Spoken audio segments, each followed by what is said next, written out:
I would like to do just a quick rant, and welcome back, everyone. I am going to proceed forward. Somebody has come to me and said they wanted, well, they didn't say that they wanted, but somebody has given me reason to debate, is that there seems to be this continuous perpetuation that leftist, like liberal ideology has to do with cultural Marxism and communism, and it's not. Like, for instance, like I throughout this endeavor of going since I've walked down this rabbit hole, I have learned so much, like things that I didn't know before about fascism and communism. And one of the things that struck me about communism is that they want to have like a parameter defined on what social norms are. So the religious people out there that keep talking to me about homosexuality isn't a part of the religious norms. Anything other than heterosexuality is not part of the norms of society. That sounds like cultural Marxism, believe it or not. So this is the problem that I'm saying. So cultural Marxism wants to define a parameter. They don't want religion because there's too much divisiveness in interpretation of religion. Just like it said under Gramsci's ideology and cultural Marxism, he was saying in it that just like a parent needs to watch over their child, the government needs to watch over the people to tell us what is best for us. And things like atheism and philosophy should not be around to discover the world around us, the inevitable truths, whether we like them or not. But they should be there to define the culture, and anything that goes outside those bounds has to be silenced. They want homogeneity in thought. That's what they want. They want homogeny in thought. And anyone that deviates from that, anyone that deviates from the culture of thought that they want to produce is automatically, not part of it. And this is a big problem for liberals like myself because, to me, society has to be malleable. Society has to change. Granting people rights and liberties and freedoms is kind of the opposite of communism, because I am exercising my freedom of thought and expression and individuality and so many other different aspects of saying, okay, well, here's the actual facts, here's the evidence, here's a part of the world that you don't like that is factual, that homosexuality exists in it. And even if you were to kill all the gay people and all the gay animals that are alive today, all the homosexuals alive today, within a generation, there will be more, because we don't know where it comes from. We do know that it is a natural part of life. You don't have to like that fact, but it is a fact. Granting homosexuals rights, the reason why we grant homosexuals rights as opposed to other sexual deviancies, as it's called, quote-unquote deviancies, is because homosexuality has no victim. There is no victim, there is no deterioration of society. That deterioration of society is all in your mind. Homosexuality is not something that can be taught. It is not a learned behavior. Jonathan Davis, the lead singer of Korn, was molested by his stepfather when he was young. He did not grow up to be a homosexual. He grew up to be a heterosexual that hated his parents for what they had done to him. And there was a homosexual that was molested by his mother, trying to get him to not be gay, and he ended up being gay anyways, and ended up ultimately resenting his mother for sexually molesting him. This is a big problem, you guys. You need to wake up and face reality. A liberal like myself is changing society not to bring in cultural Marxism, but to say, hey, we are not celestial beings. We are not magic angel babies like the Bible says.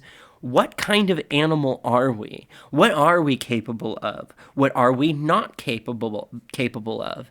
And the further our knowledge gets expanded on what we are as a species, the more we have to look at how we need to change our society to understand our own behavior, our own actions, and to liberate us when necessary. You can't liberate all natural tendencies. Like, it's a natural tendency of like anger and hatred. Well, you don't have the right to abuse people. I'm sorry, you don't. You just don't. That can be impulsory. The desire to want to hit somebody can be impulsory. You shouldn't do it. You should stop it at all costs. The same with pedophilia. There is an indefinite victim behind these, and that's something that we need to stop, not empower. There is a big difference between liberalism and communists or socialists. Now, even Gramsci himself acknowledged that a capitalistic society with socialistic programs would be really, really, really, really hard to subvert. And the reason why it would be really hard to subvert is because there would be a federal institution backing the people from feeling like they were being squashed by the bourgeoisie. Thus, you will never have a revolution. It will never happen under these circumstances unless you get some really crazy people buying into these ludicrous theories, and unfortunately we do. And I think that that's in part of people proclaiming that anything on the left is communistic or socialistic, calling liberals like myself as adding, you are trying to put out fire with gasoline. You really are. You are perpetuating the problem. If you do not want cultural Marxism to seep into the society, don't paint every liberal aspect as being communistic or socialistic, because it's not.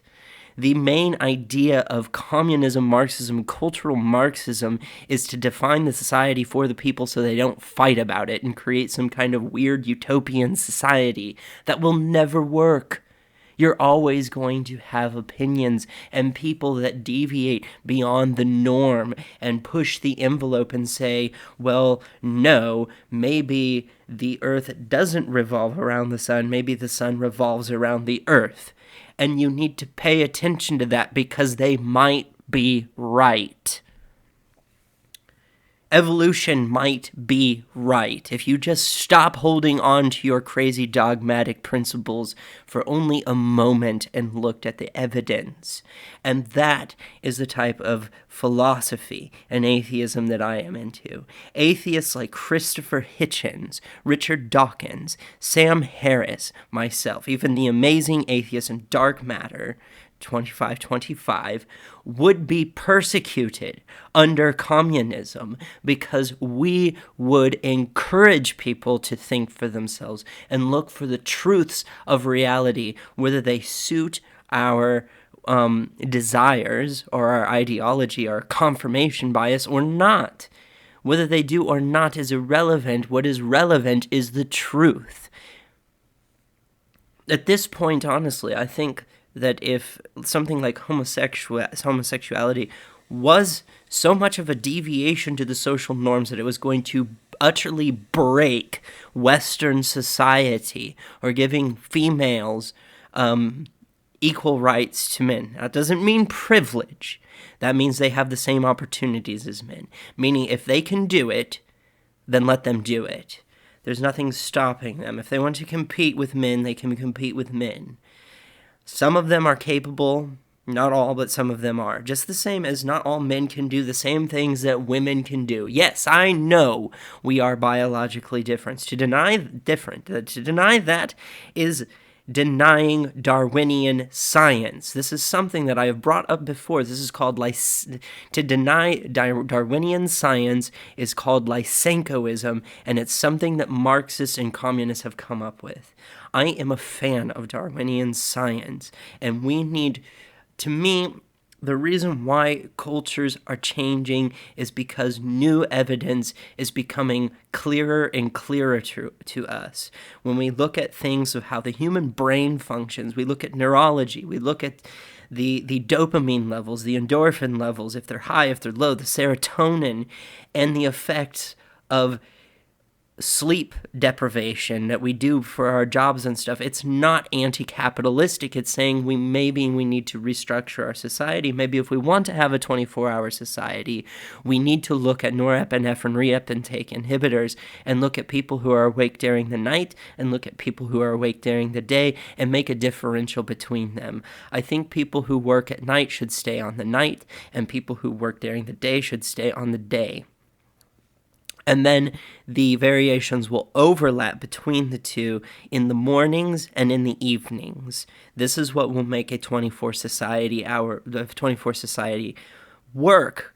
However, but when you take a principle like 24-hour society and you say to a person that you have to do overnights and then mornings and then mids and then closes and then overnights and then mornings and keep putting their schedule on a continual rotating schedule, it's extraordinarily bad for their cognizance and their ability to think and their well-being, their health, their actual physical health starts to decline and is detrimental to their well-being. This is truth. This is fact. This is not cultural Marxism. This is not communism. This is not saying capitalism cannot exist. This is saying fine, if we're going to have this 24-hour society, we need to realize the damage that we are doing to people when we have them swing shift. Maybe the night people and the day people should have different schedules altogether. That is liberalism. I am not trying to piss on capitalism. I like private property. I am a territorial fuck, and I like my shit. And anyone who denies that we are territorial and that we like our shit is a neo-Lysenkoist. They are a science denier. They are denying Darwinian science. Life will compete for resources. This is fact. So to call a liberal like myself a communist or a cultural Marxist, you are feeding into the rhetoric, you are gaslighting, you are a cause of the problem itself.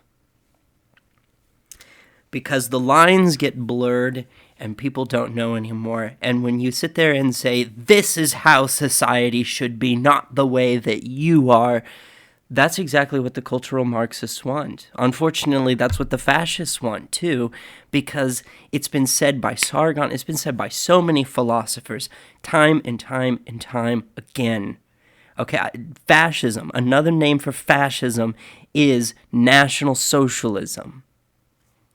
There's a very, very thin line of difference between communism and fascism. There are differences between them, yes, but not a lot. I don't know why anyone would fall for this stuff. I do not like the idea of being told what to do by my government. I like the idea of freedom of thought, expression, and individuality. This makes me a liberal. You need to stop calling everyone on the left a communist or a cultural Marxist or an SJW, because liberals like myself that do promote freedom of speech and freedom of expression and individual identity are in fact not authoritarian, communists, or socialists at all. You need to understand that. Not every atheist, not every gay rights activist or gay rights enthusiast. Now, granted, there are issues. There are issues within these communities. But they can be solved without the introduction of the Christo-fascist agenda, the religious right, or outright being fascistic yourself, and by saying that if it doesn't fit the norms of society, it's got to go. That is very fascistic. You may not like it, but it's very fascistic. It is totalitarianism. Total control. Total, meaning over the mind and the body. Where is the freedom of self-expression in that? Where is the freedom of self-indulgence? And here's the thing about freedom, and I've mentioned this before, the problem that people really have with true liberals is this. With great freedom, and I am quoting, I believe it's Andrew Jackson, could be... may not be Andrew Jackson, might be someone else, but one of the founding fathers said, with great freedom comes great responsibility. And the thing is liberals like me are happy to grant freedoms, but with that comes the responsibility. And that's the thing I think that doesn't like about it, that people don't like about it. Like, for instance, from my perspective, you have the right to be promiscuous. You have every right to be promiscuous. But the thing is that when you catch an STD, you can't blame society. You can't blame the corporations that you can't blame Grindr for existing, because the creators of Grindr are not selling you sex, just the same as the creators of Tinder are not selling you sex. All they're doing is taking something that they know is a human behavior and making a product that they know they can profit off of because of human behavior. It's easy. You have to take self-accountability and responsibility, and if you don't want to be promiscuous, then don't go on those fucking apps. It's that simple. If you don't want to engage in pornography, don't engage in pornography. But don't tell other people that they cannot, because that is their decision. And when you catch something like HIV, don't tell me you're a victim, because when you're posting ads on social media apps like Tinder and Grindr saying, the door's unlocked, I'm blindfolded, waiting to take your load, and you catch HIV, that's your responsibility to face, not society's, not the corporation that developed the app. That is your fault because you made a decision. And you should be adult enough to know that that decision could have negative consequences. You take that risk when you... The same with smoking. Smoking should be a right that is available to all people, even though it is dangerous and it can kill you eventually.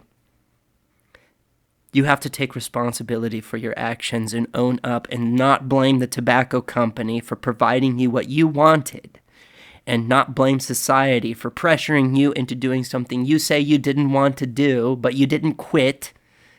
It's not impossible to quit. You can if you want to. I have not stopped nicotine products personally because I don't want to quit. I don't want to. It's my personal decision. I would encourage people to quit if they want to. I absolutely encourage it, but I don't want to. And that's a free society. And to anyone telling me to get rid of gay rights, you're not advocating for a free society. You're advocating for authoritarianism, whether that be communism, socialism, cultural Marxism, or even fascism, National Socialism. It's all the same. Don't call me unpatriotic. The founding fathers of this country wanted our country to be a free country. We escaped the pressures of totalitarianism via the means of a monarchical society and a theocracy based on Catholicism, Lutheran, and Protestant religious beliefs. And there are many of our founding fathers that were as close to atheism as you could be without actually calling yourself atheist, because it was still very problematic at the time. And even when they wrote the Constitution, they still had a hang-up about slavery, because it was still taking away the rights, liberties, and freedoms of other men. Even, who was it that Thomas Jefferson wrote a Bible himself called The Life and Morals of Jesus of Nazareth, commonly referred to as the Jefferson Bible. Thomas Jefferson was an atheist. So was Benjamin Franklin, so was Abraham Lincoln, and believe it or not, there were others, like John Adams. You don't hear about this often, but the notion of the the United States, was created with secularism in mind, freedom of religion because I don't know if you noticed this, but C.R. Williams pointed this out to me, and I thought this was truly ingenious of the Founding Fathers. The first five amendment rights we have in the Constitution are the first things authoritarians attack. That was written almost 100 years before the conceit of fascism and communism even came up. And what was the first thing that they started to attack? Those amendments. The right to defend yourself, the right to free speech. They attacked these things. So no, every time that you say, when I say that gay people should have the right to get married, first of all, I'm not talking about the church. I'm not talking about a private institution, because a church is a private institution. I'm talking about the government doesn't recognize things like power of attorney. That is why gay marriage is important. I don't give a damn if a church doesn't want to recognize the pair bonding of two people of the same gender. What I care about is that the state does. Because some family member that disowned you back when you were a teenager, when you first came out of the closet, and then you get like stomach cancer, so colon cancer, something, brain tumor, inoperable brain, you suffer from a stroke, and you're dying on your deathbed, can come and seize all your assets when that's never what you wanted. Whereas if the government recognizes the pair bonding between two people of the same gender, that person can override that with power of attorney. So shares of assets, the understanding that, emergency contacts and stuff like that. These are important reasons to recognize two people of the same gender who have pair bonded. You don't have to like it. And the church doesn't have to acknowledge it. I don't care about the church. I'm an atheist. I'll go to the courthouse and sign paperwork. But something more than a business partnership, because it's more than just a business partnership. There is an emotional, amorous, romantic thing that happens when gay people pair bond. I'm sorry you don't like what they do in their bedroom, but believe it or not, homosexuality is more than just about sex. It's not just the physical attraction. It is a romantic, physical, and emotional attraction to the same gender. And we don't know what causes it, but we know that it's involuntary. So there is a big difference between a liberal. In fact, you can look at this back in the 80s, during the Mary Tipper Gore PMRC days, you saw two factions of leftists butting heads because the people that were speaking out against censorship were mostly liberals. And the people who were promoting censorship back in the 80s with the PMRC, Mary Tipper Gore, does the name Gore sound familiar? Al Gore's wife? You saw the butting of heads of two different leftists. The liberals and the more authoritarian leftists that belong to the Democratic Party. All right? Are we clear on this? The more you call liberals like myself or Richard Dawkins or Sam Harris or Christopher Hitchens, the more you call these people cultural Marxists or communists, the more you're creating a self-fulfilling prophecy. Because it underhands what I'm saying, and we can't have a civil dialect if we can't get beyond this point. So I want you to understand that I am for freedoms. I am for liberating people. I am not for controlling people. But I work within the system of capitalism because I don't like systems that undermine liberal and democratic political structures. I took a political test. It scores me around the same area as a liberal democracy. That's the form of government of where my politics lie. That's in the anti-authoritarian left lower quadrant of the four-quadrant political spectrum. It's not quite into anarchy, but it's not centrism either.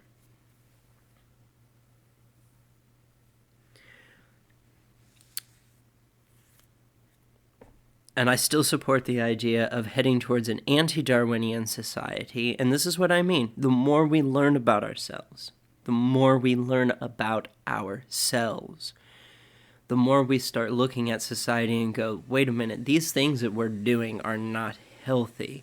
That doesn't mean to take away the freedom of choice to do those things. It means that you can't force them to do something that is unhealthy against their will. I believe in choices, not one's ability to impose one's will on others against their own will. I will be returning to Michael Anderson's comments. I do not think he'll like my analysis of them, but I am done with this rant. Like, share, subscribe, and comment. Hit the bell button on any channel you're subscribed to. And by the way, things are changing on YouTube. I have now officially changed my channel to this channel is not for kids. I've never made content for kids. And so I think this is a good thing and a bad thing. I understand the people who run kids' content channels are going to suffer from this, but ultimately it's going to protect the children from pedophiles. And I think that that is good. So it will appear YouTube is heading in a direction to be adult-oriented content. This is good. I'm out.